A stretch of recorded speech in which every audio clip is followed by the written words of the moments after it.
숲이 막 우거진 데가 있잖아요. 숲이 우거진데, 숲이 우거진 곳에 비가 많이 내립니다. 그리고 비가 많이 내리는 곳에 물론 숲이 우거지죠. 그러면 비가 많이 내려서 숲이 우거진 건가, 아니면 숲이 우거졌기 때문에 비가 내린 건가? 우리는 흔히 어떻게 생각해요? 우리는 흔히 비가 많이 내려서 토양이 좋아서 나무들이 잘 자란다 이렇게 생각을 해요. 그런데 이걸 거꾸로 생각하는 분들이 있습니다. 그러니까 세계적으로 강우량이 많은 지대에 숲이 막 우거져 있는데요. 그런데 사실은 산림이 숲이 비가 오는 기후를 만들어 놓는다는 거예요. 그러니까 우리는 비가 내려야 숲이 자란다 그러지만 나무가 있어야 비가 내린다 이렇게 얘기하는 분들이 있어요. 이걸 처음으로 발견한 분이 제임스 메리암이라는 분인데요. 베네수엘라 해안에서 한 100km쯤 떨어진 섬을 여행을 했는데 그 섬이 원래는 굉장히 풍부한 산림이었는데 나무를 베내기 시작하면서부터 건조한 사막이 되었다 이런 증언을 청취했어요. 그러니까 여러분 생각을 해보세요. 옛날에는 나무가 많아서 비가 많이 왔었는데 나무를 잘라냈더니 비가 안 오더라는 거예요. 그러면은 우리가 지금까지 생각했던 것, 비가 많이 와서 나무가 자랐다는 것과는 좀 다른 이야기잖아요. 또 베네수엘라 호수 주변에 있는 산림 벌채를 하고 났더니 호수 주변에 있는 나무들을 다 잘라내고 나니까 호수의 물이 급격히 줄어들었어요. 이게 무슨 얘기냐면 강우량이 줄었다는 얘기거든요.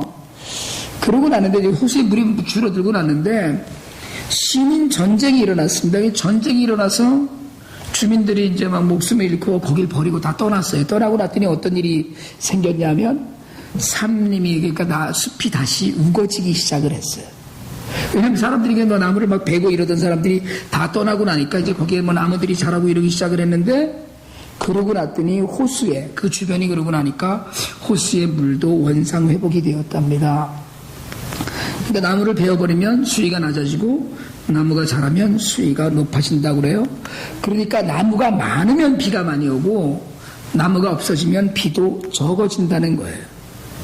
아마존이나 사하라 사막이나 또는 히말라야 구릉지의 산림 파괴에 이런 문제 때문에 관심을 가져야 된다 이렇게 이야기합니다. 그래서 우리가 지금 사막에 예를 들면 중국에 있는 어떤 사막 지역에 한국 사람들이 가서 막 숲을 나무 심고 막 이런 일들을 하잖아요. 그러니까 산림 벌채가 사막화의 원인이 된다. 사실은 기상학자들이 이런 생각을 하기 시작을 해요. 여러분 IT에도 수출 연료로 씁니다. 이거 수출로 밥을 해먹고 하는데 벌목이 계속돼서 나무를 심는 속도보다 잘라내는 속도가 빠르기 때문에 거의 대부분의 산이 민둥산이 되어 있어요. 그런데 IT에서 도미니카를 넘어가다 보면 IT 경계 국경선까지는 딱 회로 되고 그냥 나무가 다 전혀 없는 돌산 이런 것들이 잔뜩 있는 데 비해서 도미니카를 딱 건너가면 숲이 막 우거지고 이렇게 되어 있어요. 그러니까 이게 나무를 잘라내서 토양도 메말라가는구나. 우리가 이제 이런 생각을 갖게 돼요.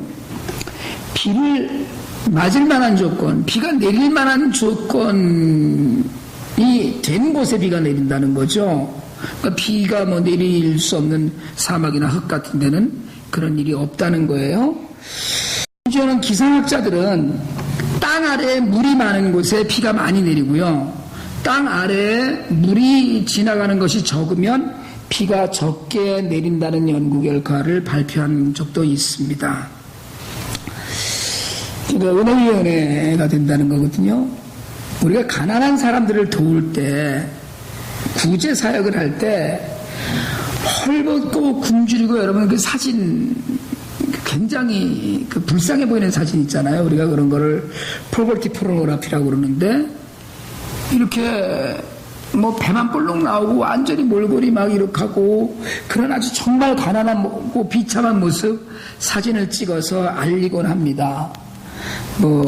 심지어는 우리 IT에 가면 마더데레사 아동병원이라는 데를 꼭 한 번씩 들리는데 사진 촬영을 절대 금지하고 있어요. 일단 사진 촬영 금지라는 것을 곳곳에 안내하고 그러는데 그 이유는 뭐냐면 거기에 와 있는 아이들은 대부분 영양실조나 이런 데 걸린 아이들이 주로 와 있습니다. 그러니까 몰골이 형편없죠. 그런 아이들 사진을 찍어 갖고 가서 후원을 받아서 엉뚱한 데 쓰는 사람도 있고 초상권 문제가 유발하기도 하기 때문에 못 찍게 합니다. 그러니까 사람들의 동정심을 많이 유발해서 후원을 많이 얻어내자는 거죠. 그런데 여러분 아세요? 깨끗하고 잘 자라고 있는 아이들에 대해서 훨씬 많은 후원이 주어진답니다. 사실은. 그래서 컴패션 같은 데 보면 아이들 사진을 이렇게 찍어서 후원자를 모집할 때 굉장히 깨끗한 옷들을 입혀서 사진을 찍습니다. 가난해서 동정하는 것이 아니고 이만큼 클 수 있는 아이들이 모자라고 결핍된 것들 때문에 잘 자라지 못하기 때문에 이런 아이들을 잘 돕자 이제 이렇게 얘기를 한다는 거예요. 심지어 저도 몇 년 사역을 해보니까 깨끗하게 아이들을 키우는 고아원을 더 돕고 싶은 마음이 생겨요. 아이들을 방치하고 정말 더럽고 병들고 비참한 모습 때문에 사실은 시작을 했지만 시간이 지나면서 보니까 불쌍한 모습에 면역이 돼서 그런 게 아니고요. 좀 더 냉정하게 이것저것 따지면서 보니까 깨끗하게 잘 키우는 아이들 그런 고아원을 더 지원할 마음이 생기는 거예요. 잘하는데 더 해줘야지 이렇게 되는데 아무리 해줘도 별로 잘하지 않으니까 그냥 적당히 하자 이런 마음들이 든다는 거예요. 이게 어떻게 보면 빈익빈 부익부 현상처럼 보이는 것 같지만 여러분 준비된 곳 더 잘 쓰일 곳에 더 많은 것을 주자 이런 현상이 일어난다는 겁니다. 학생들 장학금 줄 때요 성적과 가정 형편 등을 고려합니다. 그러니까 어떤 학생들을 뽑느냐면 공부를 잘하는 학생들 중에서 가난한 집 아이를 주겠다는 건데요. 어떤 장학재단에서는 요즘은 가난은 염두에 두지 않습니다. 공부 잘하는 아이들. 그러니까 공부 잘하고 가능성 있는 학생들만 장학금을 주는 재단들이 굉장히 많이 늘어나요. 부모 인감하고 아무 관계 없습니다. 근데 여러분 그러다 보니까 가난한 아이들보다는 중산층 이상의 아이들이 많이 해당이 된다고 그래요. 사실 그렇겠죠. 가난한 형편 가운데 공부를 열심히 못해서 성적이 오르지 못했는데 결국은 그것 때문에 장학 혜택도 못 받는다. 불공평해 보이기도 해요. 사실은. 그런데 성경에도 여러분 레위기 19장 15절 같은 데 보면 가난한 자 편을 들지 말라고 그랬거든요. 성경에 가난하다고 편을 들라고 하지 않았습니다. 가난한 자, 고아와 과부는 구호제하고 도움의 손길을 하지만 얘는 가난하니까 편을 들어줘야 된다 이건 아니라는 거예요. 이건 정의가 아닙니다. 부자여도 우리가 편 들어줄 사람이 있고요. 우리는 흔히 어떻게 얘기를 하냐면 부자라고 욕하고 가난하다면 정의롭다고 생각을 해요. 그거 아니라는 거예요. 공평한 것은 부자, 가난한 자를 공산당식으로 똑같이 살게 하는 것 그게 공평이 아닙니다. 능력 있는 자들이 그 능력을 가지고 조금 더 하나님 나라를 위해서 쓸 수 있는 것이 있다면 그것이 옳다는 거죠. 그러니까 있는 자에게는 더 주고 없는 자라고 특별히 대우해 주지 않는다는 거예요. 요한복음 1장 16절에도 은혜 위에 은혜라고 그랬거든요. 그러니까 여러분 은혜를 품은 자 믿음을 가진 자가 더 큰 은혜, 더 큰 믿음을 갖게 된다는 거예요. 그러니까 아무것도 없으면 은혜도 없습니다. 여러분 아무것도 없는데 무슨 예수 전혀 모르고 은혜라는 건 내 안에 전혀 없으면 아무리 은혜가 쏟아져도 전혀 은혜로 알지 못해요. 그러니까 사실은 아이고 참 좋겠네 그래도 뭐가 좋아요? 이러는 분들이 있는데 이런 분들은 이미 마음 안에 은혜가 사라진 거예요.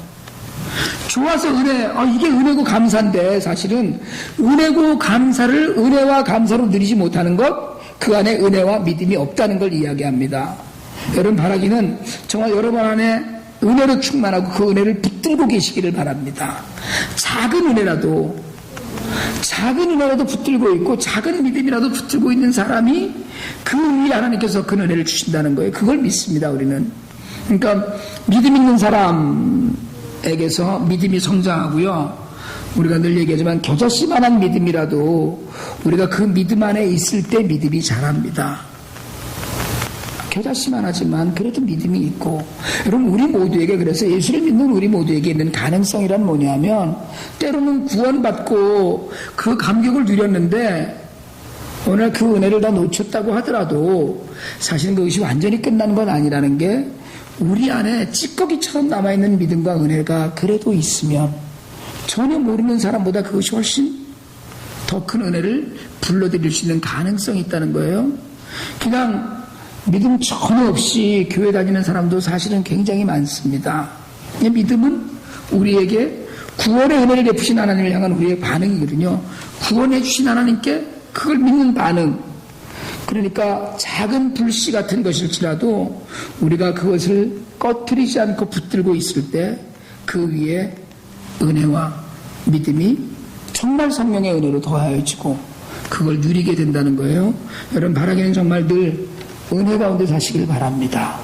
작은 은혜라도 붙들고 사시고요. 그리고 하나님의 특별한 은혜, 그래서 우리가 다 누리길 바라는데요. 비가 물이 있는 곳에 내린다고 하듯이, 숲이 있는 곳에 비가 더 많이 내리고 사막에 비가 덜 내린다고 하듯이, 은혜도 은혜 위에 내린다는 걸 우리가 잊지 않았으면 좋겠습니다. 오늘 본문 정말 인류 역사상 가장 큰 기쁨이죠. 나사렛 예수의 탄생에 얽힌 소식을 전하고 있는데, 나사렛 땅에 살던 15살 먹은 여자아이에게 천사가 나타났어요. 그리고 하나님의 은혜로 온 인류에게 가장 기쁜 소식이 주어지고 예수 탄생의 도구로 쓰였어요. 그런데 여러분 여기서 우리가 하나, 성경을 읽으실 때 늘 이런 자세로 읽으시는 것이 좋다 저는 생각을 하는데, 의문을 좀 가져보세요. 당시에 사람들이 얼마나 많습니까? 아니 처녀아이들이, 16살 먹은 처녀아이들이 그 유대 땅에 한두 명이었겠어요? 근데 왜 하필이면 마리아인가? 왜 마리아인가요? 왜, 여러분 이런 질문이 필요하지 않아요? 왜 고대 근동 지역에 착하고 선한 사람들이 얼마나 많았을 텐데, 능력 있는 사람도 많았을 텐데, 하필이면 우상장사의 아들이었던 아브라함, 나이도 많이 들었고요, 자식도 없는 아브라함이었는가? 왜? 얼마나 많아요 사람들이. 아니 우상장사의 아들이 아니고 신실한 사람의 아들도 있었을 것이고, 젊고 정말 그 영적으로 육적으로 강건한 사람들도 있었을 터인데, 우상장사의 아들에 75 먹은 다 늙어가고 있는, 그리고 자식도 없는, 이런 사람을 왜 하나님이 부르셨냐는 거예요. 다윗이요, 형제가 7이나 더 있었잖아요. 8형제의 막내였는데, 아니 7 형들 중에서 착한 애가 하나 없었겠어요? 왜 없었겠어요? 7 놈이 다 망가진 놈들은 아니었을 거 아니에요. 그 중에는 정말 리더십을 가진 아이도 있었을 것이고, 7 아이들이, 여러분 우리가 뭐 애들 둘 셋만 키워봐도 다 다르다고 그러는데 7 아이들이 얼마나 달랐겠어요. 그런데 왜 막내인 다윗이냐는 거예요. 왜요? 다윗이 하나님 마음에 합한 사람이다. 여러분 그건 우리가 다윗이니까 그 이러이러해서 이랬나 보구나 라고 성경에 쓰여져 있는 것들을 가지고 추론할 뿐이지 이유 없어요. 아니 왜 그 많은 처녀들 중에 하필 마리아냐는 거예요. 로마식 교육을 받고 예루살렘이나 또는 큰 도시 같은 데 있었던 수없이 많은 처녀 아이들이 있었을 터인데도 불구하고 왜 그 많은 처녀들 중에 마리아인가? 오늘 우리가 이 질문에 답을 하면서요, 하나님의 주권적인 역사와 은혜를 좀 생각할 수 있기를 바랍니다. 마리아는요, 하나님의 은혜를 받고 은혜를 사모한 사람이었어요. 하나님 주권적인 은혜가 임했지만, 여러분 사실은 솔직하게 얘기하자면 하나님이 마리아를 선택하고 다윗을 선택하고 아브라함을 선택한 건 하나님 마음입니다. 하나님 마음대로죠 그런데 하나님이 전혀 그 근거 없이 무작위로 사람을 고르셨겠느냐는 거예요. 그냥 뭐 돌 하나 딱 던졌는데 맞는 놈을 결정하자 뭐 이러셨겠어요? 가만히 뒤로 돌아서 돌멩이 휙 던져갖고 맞은 놈한테 가자? 아니 이건 아닐 거 아니에요. 공부 많이 한 랍비의 딸들도 있었고요. 정말 화려한 도시에 정말 잘 사는 부유한 집에서 교육을 잘 받고 그리고 얌전하고 정결한 규수로 자란 그런 아이들도 있었을 거예요. 그러나 하나님의 일에 쓰임을 받은 마리아는 은혜를 사모한 자였어요. 오늘 성경 28절에 보니까 은혜를 받은 자여 이러고 불렀고요. 30절에 보니까 내가 하나님의 은혜를 입었다 얻었다 이렇게 얘기하고 있어요. 그러니까 여러분 마리아처럼 하나님의 귀한 일에 쓰임을 받으려면 우리도 은혜를 사모해야 된다는 거예요. 근데 은혜는요, 여러분 은혜는 그냥 주어지시는 것이 아닙니다. 사실은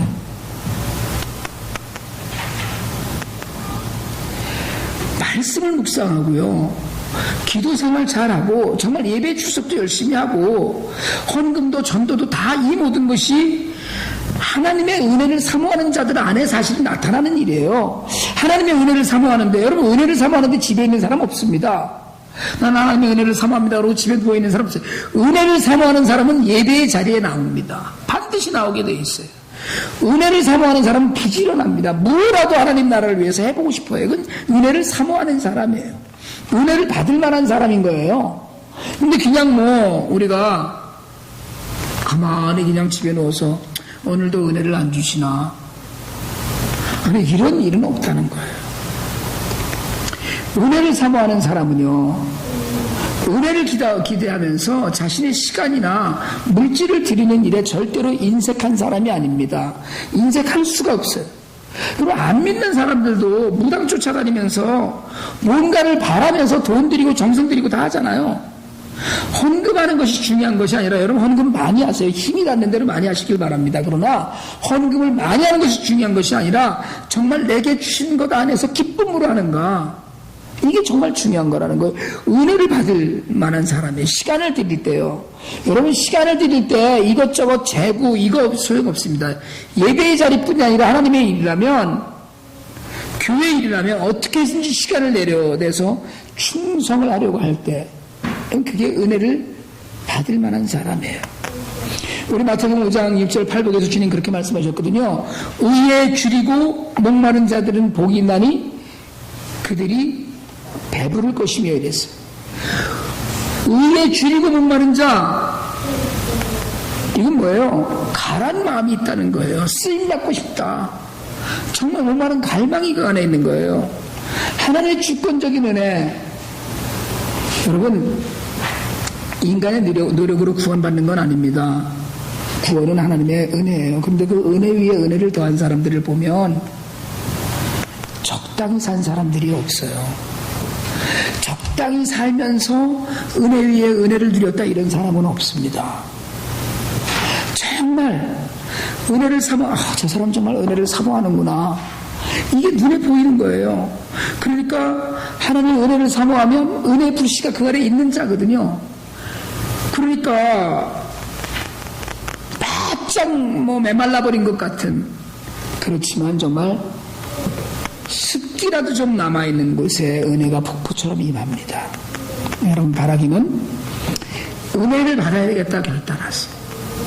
나는 은혜를 꼭 받아야 된다. 그리고 하나님 은혜를 베풀어 주세요라고 간절히 기도하는 순간 정말 진실로 겸손함을 엎드려서 나를 죽일 수 있는 은혜, 난 죽었습니다. 그게 마리아처럼 하나님 나라의 중요한 역할을 감당하는 그런 은혜를 받는 사람이에요. 여러분 정말 바라기는 나는 은혜 안 받으면 죽습니다라는, 하나님의 은혜가 아니면 나는 도저히 아무것도 안 됩니다라는, 그래서 다른 세상의 모든 걸 다 포기하더라도 하나님 나라를 위해서 내가 시간을 드리고 예배에, 찬양에, 말씀 묵상에, 겸손하며 나의 모든 것을 내려놓겠습니다라고 하는 그런 심령정으로 하나님의 은혜를 누리시길 바랍니다. 마리아는 은혜를 받은 사람이었어요. 그리고 마리아는 하나님의 능력을 믿었습니다. 여러분 사실은요, 알 건 다 아는 아이였거든요. 남자 없이 잉태는 성령으로 하는 건데, 그런데 어떻게 나는 남자를 모르는데 어떻게 내가 아이를 갖겠습니까? 라고 한 34절의 질문은 방법에 대한 질문이에요. 이게 무슨 말인지 아시겠어요? 아이고, 난 남자를 모르기 때문에 그건 안 되는 일이죠가 아니고, 나는 남자를 모르는데 어떻게 그런 일이 있겠어요? 라고 하는 건 묻는 겁니다, 지금. 믿음이 있었어요. 근데 어떤 방법인데요?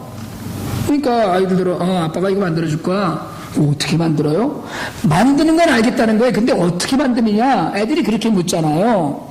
에이, 아빠 그거 안 되는 걸 뭘 그걸. 이게 아니고, 자기가 보기엔 전혀 안 될 일인데 아빠가 해주겠다, 된다, 이렇게 얘기를 했으면, 아이가, 그거 어떻게 해요? 무슨 방법으로 해요? 그러니까, 어떤 방법이냐? How shall this be지?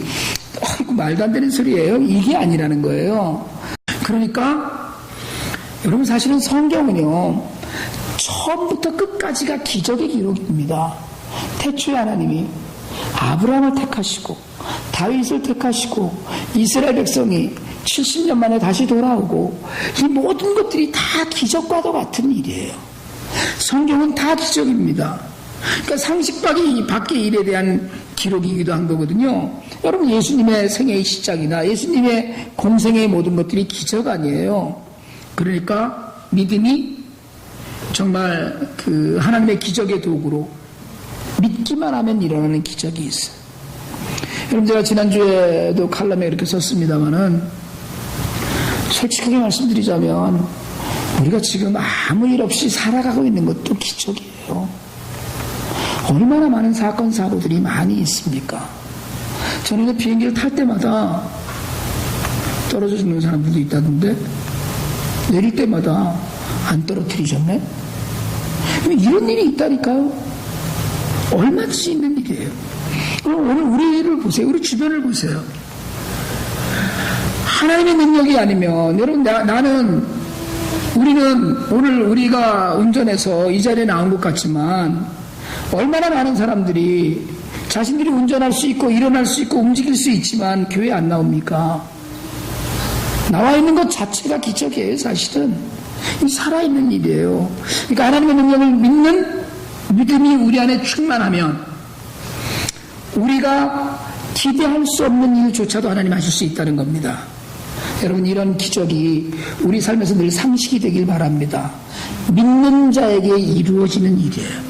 믿는 자에게 믿기만 하면 이루어질 수 있는 일입니다. 그런데 우리가 믿지를 않아서, 믿지를 못해서 안 이루어지는 일들도 있어요. 여러분, 정말 바라기는 하나님의 능력을 믿으세요.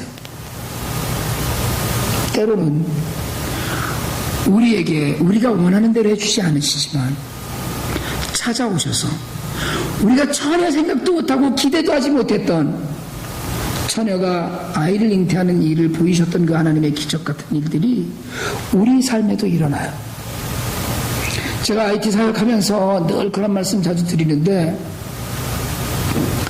전혀 생각지도 않고 머릿속에 기억도 없던 분들이 가끔 후원헌금을 보내는 분들이 있어요. 어느 날은요, 정말 그냥 눈물로 기도만 하고 있는데 전혀 기대도 안 했던 분이, 목사님 수고가 많으신데 제가 너무 바빠서, 그런데 혹시 저희 사무실 지나가실 일이 있으면 들리셔서 체크 한 장 픽업해 가시라고 연락이 와요. 가면 10,000불짜리가 하나 들어있는, 정말 눈을 씻고 들여다보는 거예요. 눈을 씻고. 이거 1,000불을 잘못 썼나 이 양반이. 그런 일들이 생기더라고요. 여러분, 하나님을 믿으면, 하나님이 해주실 것을 믿으면, 하나님 나라를 위해서 내가 쓰임을 받기를 원하면, 하나님은 우리가 전혀 알지도 못하고 생각지도 못하는 일들로 우리를 인도하십니다. 여러분, 이런 간증이 우리 모두의 삶에 늘 있기를 바랍니다. 정말 간증하세요. 제가 앞으로 주일날 예배에 자주 혹시 여러분들에게 간증을 부탁할까 싶은 생각을 해요. 주일 예배이죠. 왜냐하면 우리 삶은 일주일 내내 모든 것이 다 간증이에요. 정말 간증입니다. 내가 해왔던 모든 일들 가운데 누구를 만나서 무슨 얘기를 하다가 내가 느낀 것조차라도 간증할 거리가 생겨요. 간증은 많이 해서 그 자랑해서 하나님께 영광을 돌려야 되는 일들 우리에게 있어요. 여러분 정말로 믿음으로 이런 체험을 많이 할 수 있는 우리 모두가 되기를 바랍니다. 오늘 말씀대로 그리고 마지막으로 마리아는 하나님의 말씀에 절대적으로 순종해서 믿음의 고백을 하잖아요.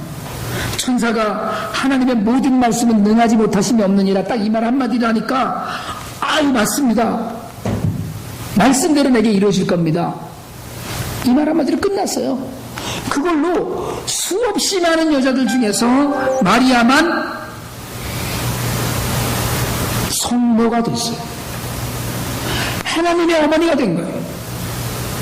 육신으로 이 땅에 오신 예수 그리스도를 낳았어요. 자신의 몸을 통해서. 여러분 마리아 다 알고 있기를 지금 약혼했어요. 약혼했는데 이 약혼의 단계는 우리가 하는 약혼의 단계와는 좀 다릅니다. 정혼했다고 그러는데 약혼과 결혼의 중간 단계쯤이에요. 그러니까 이건 완전히 굳어진 거예요. 딱. 그런데 처녀가 애를 베면은요, 우리는 요즘은 뭐랍니까? 처녀가 애를 베도 뭐요? 할 말이 있다 이렇게 얘기하잖아요. 요새는. 이때는 처녀가 애를 베면 맞아 죽는다 이럴 때거든요. 돌에 맞아 죽는 거예요. 처녀가 임신했으니까. 근데 정말 요셉은 정말 괜찮은 신랑이에요. 꿈에 천사한테 계시를 받고 나서는 아무 말 없이 데려옵니다. 만약에 요셉이 안 데려와 버렸으면 어떻게 될 뻔했어요? 마리아 돌에 가서 죽었으면 예수님 안 나왔지 이 땅에. 그렇잖아요. 믿음으로 나아가도 여러분 순종하지 않으면 고백 100년 해봐야 소용없습니다. 말씀대로 내게 이루어지리이다. 이건 죽음을 각오한 고백이에요. 사실은 마리아의. 나는 죽어도 좋습니다. 그러나 하나님 말씀이라면 그 말씀이 내게 이루어져서 죽을 때 죽더라도 한번 해보겠습니다. 여러분 에스더가 그랬잖아요. 죽으면 죽으리라. 죽을 때 죽더라도 한번 해보겠습니다. 난 이런 믿음이 우리에게 있길 바라요. 죽을 때 죽더라도. 하나님을 믿는 성도의 모든 미덕은 딱 두 가지예요. 겸손하고 순종밖에 없어요. 애들한테 얘기했잖아요. 왜요? 묻지 말라니까요. 네, 그냥 이거지. 왜요? 그거 왜 하는데요? 아니 왜 하는 거는데 하나님 계획 안에 있어요. 그냥 왜 하는 건 다 아버지 계획 안에 있어요. 자식이 자꾸 왜요 이러면 매 맞아야지 뭐. 매 맞아야 돼요. 왜요? 묻지 말라니까. 왜요? 여러분 대가를 지불한 순종에 처녀가 애를 낳는 건 조롱당할 수 있고 죽음을 당할 수 있어요. 그런데 마리아는 말씀대로 이루어질 것을 믿고 따르고 순종했어요. 히브리서 5장 8절에 보면 그가 아들이시면서 받으신 고난으로 순종함을 배워서 이랬어요. 여러분 순종은 대가를 지불해야 돼요. 순종은 편안하게 휘파람 불면서 하는 게 아니에요. 순종은 불편한 거예요. 순종은 내 뜻을 따르는 게 아니기 때문에 불편해요. 순종은 내 게 아니에요. 순종하려면 불편을 감수해야 되고 손해를 감수해야 돼요. 순종은요 나를 꺾는 거예요. 그러나 복음의 모든 역사 하나님 나라는 순종하는 사람들을 통해서 이어져 갔어요. 고난을 넘어서 순종의 역사를 바라볼 때 하나님의 일이 이루어졌어요. 여러분 정말 바라기는 이제 이 한 해 며칠 안 남았습니다. 새해를 또 맞으면서 우리 결단이 좀 있길 바라요. 토달지 않고 순종하겠다. 토를 달지 않고 정말 남은 생에 우리들의 삶에 정말 순종해서 누리는 기적이 좀 있길 바랍니다. 마리아는 은혜를 받은 자였고 그 안에 하나님의 은혜가 있던 자였고 은혜를 간직하면서 사는 처녀였어요. 우리는요 우리 다 구원받은 은혜를 받은 자입니다. 이제 은혜를 우리 안에 간직하면서 더 큰 은혜를 사모하길 바랍니다. 마리아는 하나님의 능력을 믿었어요. 믿음은 산도 옮긴다고 했습니다. 믿음으로 불가능한 일, 여러분 그걸 가능하게 한 수많은 일들을 우리는 주변에서 보아요. 마리아에게서 말씀에 대한 절대적인 순종을 우리가 배워야 됩니다. 여러분 정말 인류의 소망이었던 메시아 예수를 잉태한 여인은 말씀대로 되리라는 믿음 하나로 살던 시골 촌동네의 이름 없는 여자아이였어요.